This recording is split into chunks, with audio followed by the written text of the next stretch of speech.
আসসালামু আলাইকুম।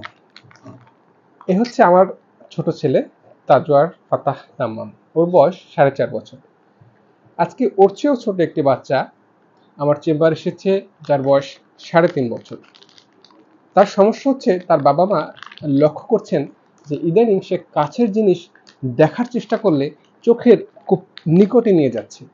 বেশি লক্ষ্য করছেন যখন আমরা সাধারণত 3-4 বছরের বাচ্চাদেরকে বিভিন্ন রকমের বড় বড় অক্ষরের বই দেওয়ার চেষ্টা করি। তো সেই বেবিটা যখন বই দেখার চেষ্টা করছে, তাকে এবিসিডি বা সরল শেখানোর চেষ্টা করা হচ্ছে, তখন সে বইয়ের খুব নিকটে চলে যাচ্ছে।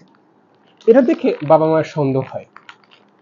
এট দ্য সেম টাইম এই শিশুটির বাবাও ছোটবেলা থেকে চক্ষু রোগে ভুগতেন। তিনি মোটা পাওয়ারের চশমা ব্যবহার করেন। তাহলে কি বোঝা গেল? দেখা গেল যে বাবা মায়ের যদি চোখের সমস্যা থাকে, বিশেষ করে মোটা চশমার সমস্যা, যাকে আমরা বলি হাই মায়োপিয়া, তাহলে সন্তানেরও এবং সেটা শিশু বয়সেই এই সমস্যা দেখা দিতে পারে। তবে বেশিরভাগ ক্ষেত্রে আমাদের সমাজে যেটা দেখা যায়, কোনো শিশু যখন কোনো বস্তু দেখার জন্য কাছে নিয়ে যায়, বিশেষ করে এই আধুনিক যুগে মোবাইল বা ট্যাব চোখের কাছে নিয়ে যায়, তখন আমরা তাকে বারবার এই মোবাইলের জন্য দোষারোপ করতে থাকি। কিন্তু বিষয়টা কিন্তু এটা নয়। একটা মানুষ যদি স্বাভাবিক দূরত্ব থেকে দেখতে পায়, সে কেন অবজেক্টটিকে চোখের কাছে নেবে? আসলে এটা তার একটি অক্ষমতা। সে কাছে থেকে দেখতে পারে না বলেই সে আরো কাছে নিয়ে চলে যায়। এরকম বাচ্চাদের যে সকল সমস্যা থাকে, আজকে আমরা সেগুলো বিষয় নিয়ে আলোচনা করব। আমাদের কাছে যে সকল বাচ্চারা আসেন, যাদের চোখে এরকম সমস্যা থাকে, তাদের যে কমপ্লেইন বাবা মা নিয়ে আসেন যে স্কুলে গেলে স্কুলে তারা বোর্ডের লেখা পড়তে পারেন না। বেশিরভাগ সময় টিচাররা এই বিষয়টি বাবা মাকে অবহিত করেন। অনেক সময় বাবা মা এটা কিন্তু সচেতনতার অভাবে অনেক দেরি হয়ে যায়। অনেক সময় দাদা দাদিরা বা বাবা মা লক্ষ্য করেন সন্তানটি টেলিভিশনের কাছে গিয়ে টেলিভিশন দেখার, কার্টুন দেখার চেষ্টা করে এবং বারবার তাকে দূরে সরিয়ে দিলেও সে একই কাজ করতে থাকে। অনেক সময় হতে পারে যে শিশুটির চোখ বাঁকা বা টেরা হয়ে যেতে পারে। আমরা এটাকে লক্ষ্মী টেরা বলে এড়িয়ে যাওয়ার কোনো সুযোগ নেই। অর্থাৎ চোখের পাওয়ারের সমস্যার কারণে এবং আরো অনেক নানাবিধ কারণের সমস্যার কারণে চোখ টেরা হয়ে যেতে পারে।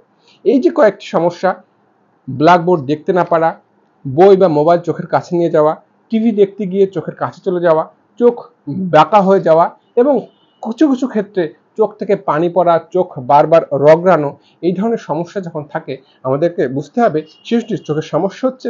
বিশেষ করে তার দৃষ্টির সমস্যা হচ্ছে না, এটা মায়োপিয়া হতে পারে, হাইপারম্যাট্রোপিয়া হতে পারে, অর্থাৎ দীর্ঘদৃষ্টি অথবা হ্রস্বদৃষ্টি হতে পারে। আমাদের এই ধরনের ছোট শিশুদের চোখের পাওয়ার পরীক্ষা করা একটু দুরূহ, কারণ তাদের অ্যাটেনটিভনেস পাওয়া যায় না। আমরা এক্ষেত্রে যে যন্ত্র দিয়ে সাধারণত আমাদের চেম্বারে বা হসপিটালে চোখ পরীক্ষা করি, অটো রিফ্রাক্টোমিটার, এটি কিন্তু এই বাচ্চাদের ক্ষেত্রে সম্ভব হয় না।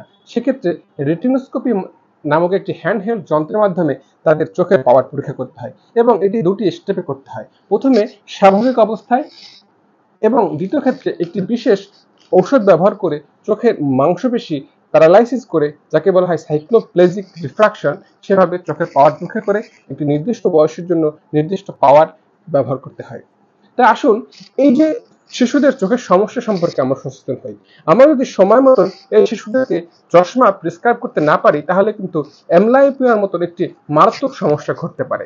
অ্যামব্লায়োপিয়া হচ্ছে এমন একটি সমস্যা, যেক্ষেত্রে শিশুটিকে যদি আমরা পরবর্তীতে এবং বয়স 8-10 বছর পরেও চশমা দিয়েও থাকি, তাহলে কিন্তু শিশুটি আর 6/6 অর্থাৎ 100 আউট অফ 100 সে কিন্তু দেখতে পাবে না। অর্থাৎ তার একটি নির্দিষ্ট সীমার দৃষ্টি লস হয়ে যাবে। একে আমরা বলি অ্যামব্লায়োপিয়া বা অলস দৃষ্টি।